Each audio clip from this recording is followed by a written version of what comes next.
Depuis plusieurs années, vous ressentez une sorte de grand vide intérieur que vous n'arrivez jamais à combler, quoi que vous fassiez. Et je vais vous dire quelque chose, il y a des chances pour que vous ne fassiez tout simplement pas ce qu'il faut. Je vous dis ça parce que c'est une problématique que je rencontre très souvent dans mon activité de thérapeute, et souvent, mes clients se sont déjà mis en action depuis plusieurs années pour régler ce problème, mais ils perdent leur énergie à ne pas travailler au bon endroit. Aujourd'hui, on va voir ensemble qu'est-ce qui n'est pas la bonne manière de faire et surtout quoi faire à la place.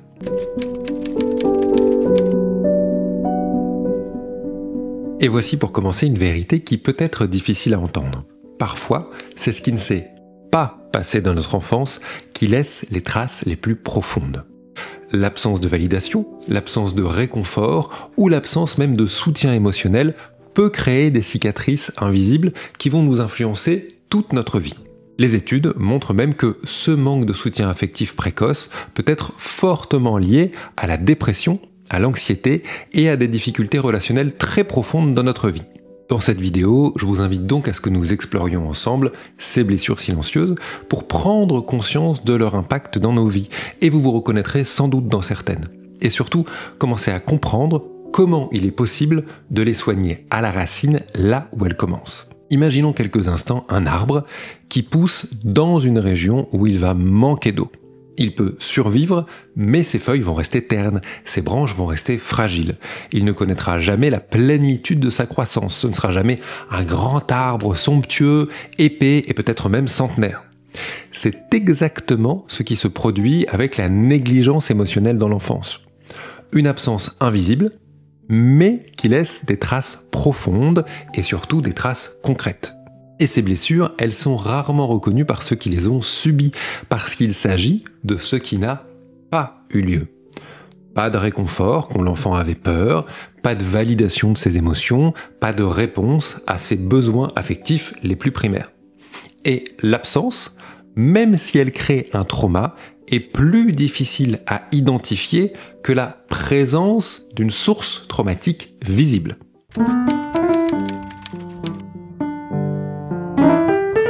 Prenons l'exemple d'une personne qui réussit brillamment sa carrière.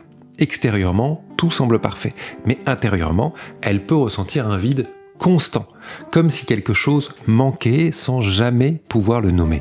Et ça, c'est typique des séquelles de négligence émotionnelle.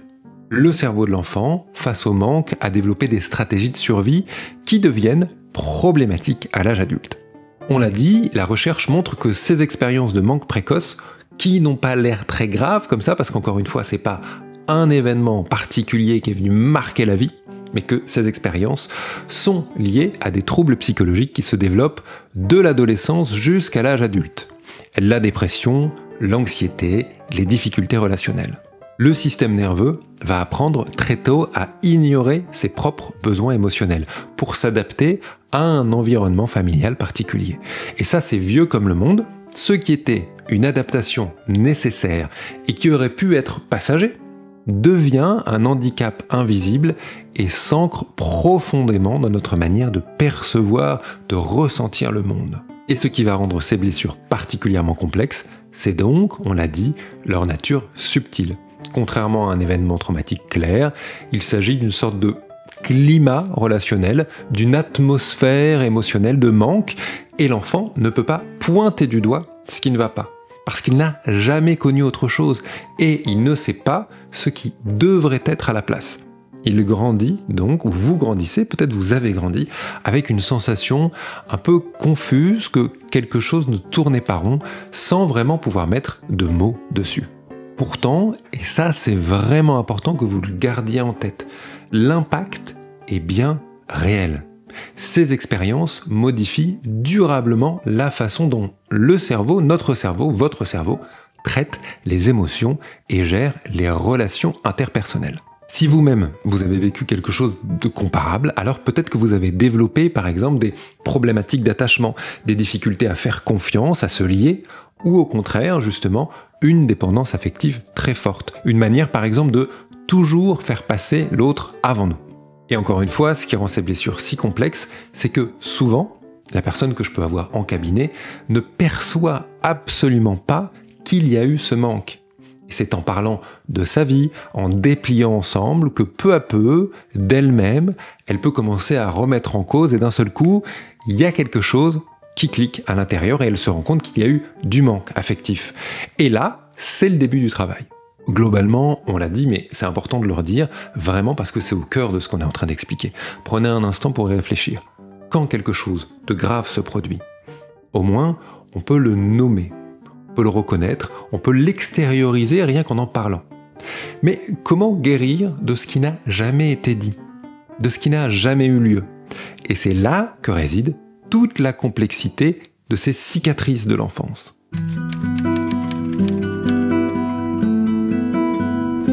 Ce qu'on peut appeler le paradoxe du vide intérieur, c'est une expérience de vie que vous faites peut-être ou que vous avez déjà faite, où malgré des réussites visibles, incontestables, une grande carrière, une belle voiture, des études réussies, un bac avec mention, une forme de manque continue et persiste au plus profond de soi, comme une sorte de faim invisible qui ne se comble jamais, peu importe ce qu'on accumule à l'extérieur. Et ça peut même développer par la suite évidemment d'autres émotions ou sentiments complexes, la jalousie, l'envie, la colère d'imaginer les autres heureux et remplis de quelque chose que nous n'arrivons pas à avoir. Ce sentiment peut trouver racine justement dans une absence répétée de validation émotionnelle pendant l'enfance. Quand un enfant par exemple exprime sa peur, sa tristesse ou sa joie et qu'on minimise, voire qu'on ignore totalement ses émotions, il apprend peu à peu que ce qu'il ressent n'a absolument aucune importance pour le monde extérieur. Et cette absence a un impact durable sur la régulation émotionnelle et sur le sentiment de soutien social, de lien social à l'âge adulte. L'enfant va grandir en pensant qu'il doit taire ce qu'il ressent, qu'il doit se nier pour être accepté.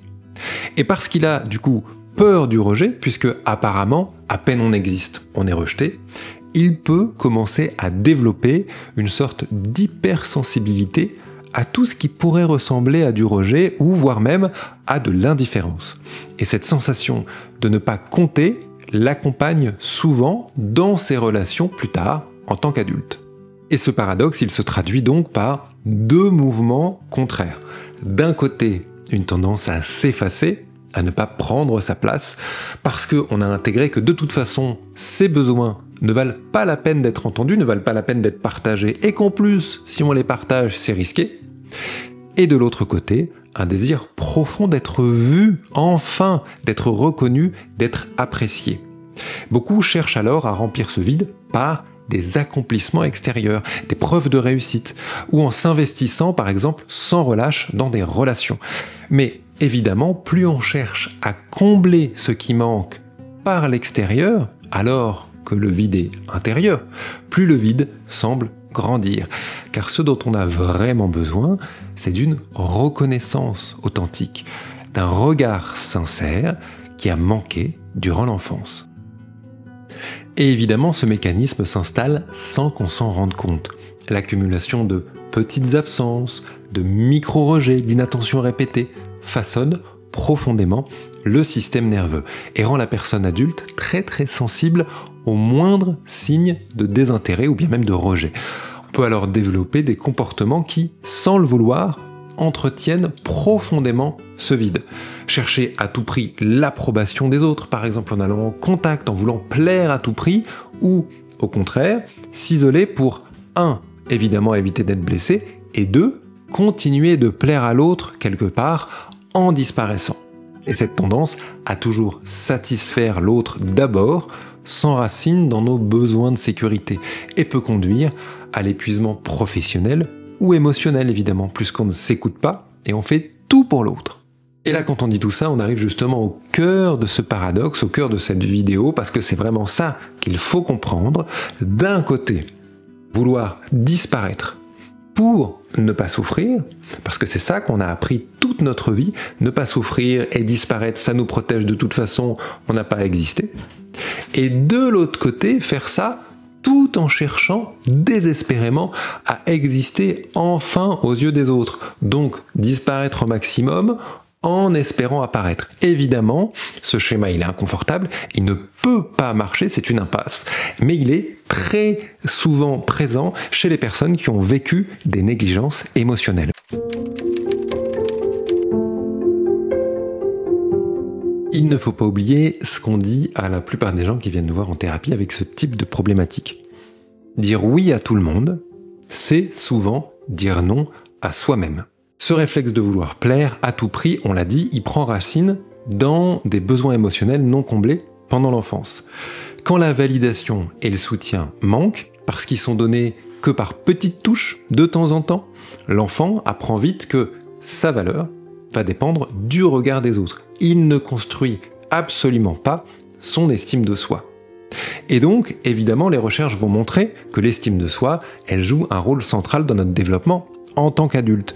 Plus elle est fragilisée par la négligence émotionnelle, plus le besoin d'approbation extérieure va devenir fort, va devenir un moteur incontrôlable qui va venir modifier notre vision du monde et notre rapport avec les autres. Ce schéma-là, les Américains l'appellent le people pleasing. Le fait de cacher ses émotions et ses besoins pour être aimé tout le temps, quoi qu'il se passe.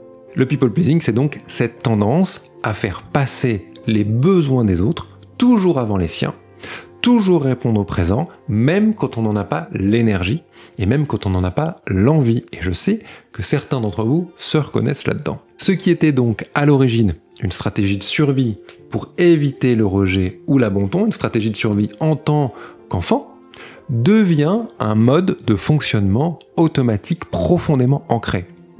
Au travail, par exemple, cela peut se traduire par une difficulté à dire non, à poser des limites, à refuser par exemple des tâches supplémentaires ou d'aller travailler le week-end. Et beaucoup finissent par s'épuiser parce que de nombreux cas de burn-out trouvent justement racine dans des difficultés à poser des limites, souvent liées aux blessures émotionnelles anciennes. J'arrive pas à dire non à mon patron, à mon collègue, parce que j'ai envie qu'on me reconnaisse, j'ai envie qu'on reconnaisse mon travail, j'ai envie qu'on m'aime. Et donc, au bout d'un moment, je m'épuise. J'aimerais qu'on prenne ensemble l'exemple de Marie, qui est une cliente que j'ai eue il y a quelques mois et dont je parle avec son autorisation. C'est d'ailleurs avec elle que j'ai eu l'idée de faire cette vidéo. Donc, à chaque fois que son patron lui demandait de rester tard, elle répondait oui, sans réfléchir, de manière automatique, même quand elle était épuisée. Et c'est pour ça qu'on se voyait, d'ailleurs. C'est parce qu'elle cumulait de la fatigue. Et ça, c'est pas un choix conscient.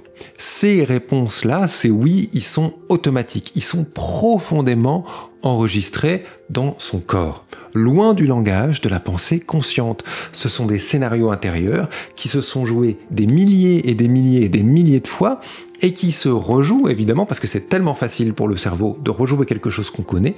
C'est issu de mémoires beaucoup plus anciennes, d'enfants, d'adolescents, où dire non était perçu comme dangereux. Donc, était impossible. Et ce cercle vicieux, c'est vrai, il est assez difficile à briser. Plus vous donnez, plus on attend de vous. Et moins vous allez recevoir la reconnaissance que vous espérez, que vous méritez peut-être, mais que vous espérez. Et ce n'est pas seulement de toute façon un merci que vous recherchez, c'est une véritable reconnaissance de votre valeur, du fait que vous existez, cette validation profonde qui aura manqué toute votre vie d'enfance. Pourtant, évidemment, il devient de plus en plus difficile de l'exprimer, ce besoin-là, d'exprimer votre propre besoin d'être vu, voire même de le reconnaître. Cet endroit-là, il est totalement nié. Dans notre société actuelle, d'autant plus dans une société qui a des racines chrétiennes, la générosité, le dévouement, l'altruisme sont souvent salués par l'entourage. Mais derrière ces actions-là, il y a parfois une souffrance silencieuse que personne n'arrive à voir. Ce comportement n'est pas simplement le signe d'une grande bonté, mais aussi souvent la trace d'une blessure ancienne, d'un besoin de sécurité devenu envahissant et qui viennent modifier nos schémas. Et parce que ce besoin de sécurité, il est archaïque, il demande beaucoup plus qu'une simple prise de conscience. Il va s'agir d'apprendre à nouveau d'abord à ressentir, à identifier nos propres besoins, nos propres limites et à croire profondément, réellement, que vous méritez de les exprimer et qu'on vous aimera quand même avec des limites. Et alors, pourquoi je dis que c'est si difficile de changer même quand on comprend D'où vient ce besoin de plaire? Eh bien, c'est tout simplement parce que parfois, malgré tous les efforts, on peut travailler sur soi, on peut rentrer en thérapie, mais les thérapies classiques ont un tout petit peu de mal, souvent, à atteindre cette racine particulière parce qu'on l'a dit, tout ça est caché derrière quelque chose qui n'a pas eu lieu et qui n'est pas identifiable. Pourquoi les thérapies traditionnelles peuvent parfois échouer? Souvent, et évidemment je ne peux parler que pour les personnes que j'ai eues en cabinet, mais j'ai remarqué que c'était des gens qui avaient déjà commencé à multiplier les démarches, qui étaient déjà passés à l'action. Par des lectures de développement personnel, par des exercices, pourquoi pas, parfois avec de l'auto-hypnose, parfois avec d'autres pratiques comme la méditation, avec l'espoir de toucher enfin ce qui fait mal, là où jusqu'à maintenant tout semblait bloqué. Et pourtant, malgré tous ces efforts mis en place, il y a une vraie impression de tourner en rond qui persiste. Beaucoup de personnes ayant vécu des négligences émotionnelles dans l'enfance connaissent ce sentiment-là. Mettre des choses en place, mais il ne se passe pas grand-chose. Et ce n'est pas une question de volonté ou d'intelligence. C'est important de garder ça en tête.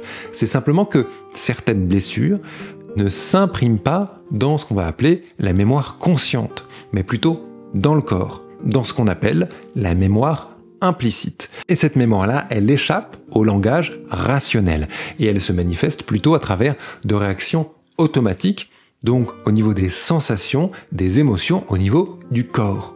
Imaginez par exemple une personne qui a parfaitement compris ces schémas dont on parle aujourd'hui, qui sait intellectuellement pourquoi elle a tendance à dire oui à tout. Imaginons par exemple qu'elle a regardé la vidéo d'aujourd'hui et que ça ait fait clic.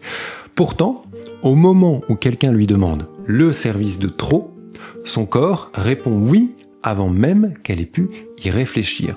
Et ça, ce sont donc des automatismes qui sont inscrits dans le système nerveux. Ça nous échappe.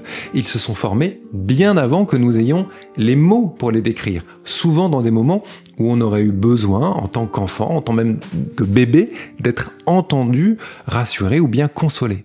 Et les thérapies traditionnelles, avec des approches basées plutôt, certaines, la plupart, sur la parole et la réflexion, peuvent parfois atteindre leurs limites face à des mémoires qui sont vraiment profondément ancrées. Elles agissent surtout sur la partie consciente de l'esprit, sur celle qui va analyser, celle qui explique, qui comprend, qui sait pourquoi. Mais la racine du problème, elle se cache souvent dans des couches beaucoup plus anciennes, plus silencieuses, là où le langage ne peut pas suffire, puisqu'il n'existait pas au moment de la création de ce problème. L'image de l'iceberg illustre assez bien ce phénomène, même s'il faut avouer que l'image de l'iceberg, il me sort un peu par les oreilles, par le nez, sort un peu par partout, parce que on le voit partout. On le voit dans tous les cours d'hypnose, on le voit dans tous les livres, on le voit dans tous les sites internet qui parlent d'hypnose, souvent pour dire partie le conscient, l'inconscient. Moi, je vous propose pas cette vision-là. Je vous propose pas le conscient, l'inconscient. Je vous propose ce dont on a conscience et ce dont on n'a pas conscience, qui est un tout petit peu différent. Donc, en haut, on a ce que nous voyons, ce que nous comprenons de nous-mêmes, le côté intellectuel. Ce sont les quelques centimètres qui sont émergés. Mais sous la surface, il y a tout un monde de souvenirs, de ressentis, de schémas qui sont inconscients. Donc on ne parle pas de l'inconscient de manière freudienne, hein. Je dis juste que ce sont des choses dont on n'a pas conscience, qui ont été façonnées dès l'enfance par notre expérience et qui jouent quand même sur qui on est. L'hypnose, elle va parler avec du langage non verbal, elle va parler avec du ressenti, elle va parler avec de l'émotion. Et évidemment, l'hypnose, c'est une super manière de travailler avec ces parties-là, avec des schémas, des manières de faire totalement inconscientes, mais qu'on va pouvoir peut-être contacter avec cet aspect corporel. Notamment, donc, on va très bien travailler avec les questions dont on parle aujourd'hui de négligence émotionnelle précoce. Alors, il y a plein de techniques pour ça en hypnose, ça dépend des personnes, ça dépend de la manière dont ils visualisent, dont ils vivent leurs problématiques, ça dépend de plein de choses, et aujourd'hui on va pas lister comment travailler sur ces questions-là. C'est tellement spécifique aux gens que ça n'aurait pas beaucoup d'intérêt dans cette vidéo-là. Mais en tout cas, c'est intéressant de se dire que l'hypnose marche bien pour ces questions-là, et que du coup on peut constater des avancées durables, ce qui est important, dans les accompagnements d'hypnose par rapport à cette problématique-là. L'hypnose permet d'accéder à des couches qu'on va appeler peut-être des couches profondes, sans passer forcément par ce filtre du mental ou de la compréhension. Justement, en hypnose, le plus souvent, on essaye de pas faire rentrer en jeu cette partie consciente et réflexive, parce qu'au contraire, ça on la connaît très bien, c'est l'histoire qu'on se raconte tout le temps, et elle risque de, au contraire, court-circuiter le travail qu'on est en train de faire. Donc on n'a pas besoin en hypnose de tout comprendre, de tout expliquer pour que ce changement s'opère. Le corps, le système nerveux vont apprendre à ressentir autrement, à passer par d'autres chemins et à intégrer de nouvelles réponses plus adaptées à la vie actuelle, à la vie d'adulte, plus apaisantes. Évidemment, c'est important de le dire, ce processus-là ne consiste pas du tout à effacer le passé. Il va consister plutôt à réapprendre, à offrir d'autres chemins, à offrir à l'enfant intérieur, qui est quelque part toujours présent, une représentation de lui, ce qui a manqué. Dans le langage même, où la blessure s'est inscrite, donc pas quelque chose d'intellectuel, mais dans un langage plutôt du corps, de l'émotion, du ressenti, on l'a dit déjà. Et c'est là que va commencer la possibilité d'un changement profond. Un changement qui ne se limite pas au côté intellectuel, à la compréhension, mais qui va s'enraciner profondément dans tout votre être. Ces blessures invisibles ne définissent pas qui vous êtes. C'est important de l'avoir en tête. Ce vide émotionnel que vous pouvez peut-être ressentir, il n'est pas lié à votre humanité. Ce n'est pas que une question existentielle de on est humain, donc on se sent vide parce que la vie n'a pas de but, etc. Vous pouvez travailler sur ça pour être mieux. Ces blessures-là ne vous définissent pas. Elles témoignent simplement des adaptations que vous avez mises en place quand vous étiez enfant, quand vous étiez ado, quand vous étiez en création, pour traverser le manque émotionnel, le manque de reconnaissance que vous avez eu. Et elles étaient là pour vous protéger, elles vous ont protégé, si elles sont encore là, c'est que ça a marché, mais aujourd'hui, elles sont simplement plus du tout adaptées. L'hypnothérapie offre une approche essentielle pour modifier ces schémas à leur origine, en travaillant directement, on l'a dit, avec les ressentis et le corporel. Cette méthode, il n'y a pas que celle-là, il y a la Gestalt, il y en a d'autres, tout ce qui peut travailler avec le corps, permet de créer un contexte de travail idéal pour apprendre tout doucement à modifier ces schémas automatiques. Je vous invite à partager en commentaire si vous avez envie une petite bribe de votre histoire, si cette vidéo vous a marqué, si cette vidéo a un peu parlé de vous. C'est important des fois de se servir des commentaires sur YouTube pour, derrière ce petit masque d'anonymat, partager un peu, commencer à ouvrir, commencer à oser parler de certaines choses qui ont pu se passer ou, on l'a dit, ne pas se passer dans nos vies. Je vous remercie d'avoir regardé cette vidéo et si vous souhaitez approfondir ce travail ensemble, vous pouvez me retrouver sur mon site hypno.live. À bientôt.